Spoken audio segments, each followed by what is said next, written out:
বন্ধুরা হার্দিকের হাতে তো আমাদের বিশ্বজয় ওয়াংখেড়েতে পান্ডিয়াকে কাঁদিয়ে দিলেন রোহিত। বন্ধুরা আপনারা যদি দেখতে চান কি এমন বললো অধিনায়ক রোহিত শর্মা হার্দিক পান্ডিয়া কেঁদে ফাঁসালেন, তাহলে ভিডিওটি লাস্ট অবধি দেখতে হবে। চ্যানেলটা সাবস্ক্রাইব করতে হবে, একটা লাইক দিতে হবে এবং নোটিফিকেশন বেল আইকন দাবাতে হবে। বন্ধুরা টি-20 বিশ্বকাপ জিতে দেশে ফিরে সমর্থকদের ভালোবাসা পেলেন রোহিত শর্মা। নিজে ঘরের মাঠের কথা বলতে গিয়ে প্রথমে হার্দিক পান্ডিয়ার নাম নিলেন রোহিত। বিশ্বকাপ জেতার সবচেয়ে বড় কৃতিত্ব হার্দিককে দিলেন রোহিত শর্মা। বন্ধুরা অধিনায়কের কথা শুনে কেঁদে ফেললেন সামনে বসে থাকা হার্দিক। বন্ধুরা বিশ্বকাপ জিতে ফেরা ভারতীয় দলের জন্য ওয়াংখেড়েতে সম্বর্ধনার আয়োজন করেছিল ভারতীয় ক্রিকেট বোর্ড। বন্ধুরা সেখানে রোহিত শর্মা শেষ ওভারের অভিজ্ঞতার কথা জানান।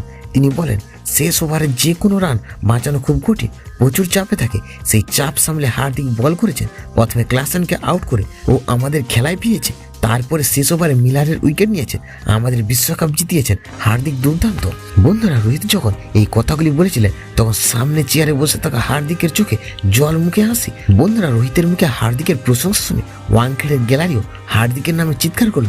বন্ধুরা যে গ্যালারি থেকে 6 মাস আগে টিটকিরি ভেসে এসেছিল সেই গ্যালারি থেকে নিজের নামে জয়ধ্বনি শুনলেন হার্দিক।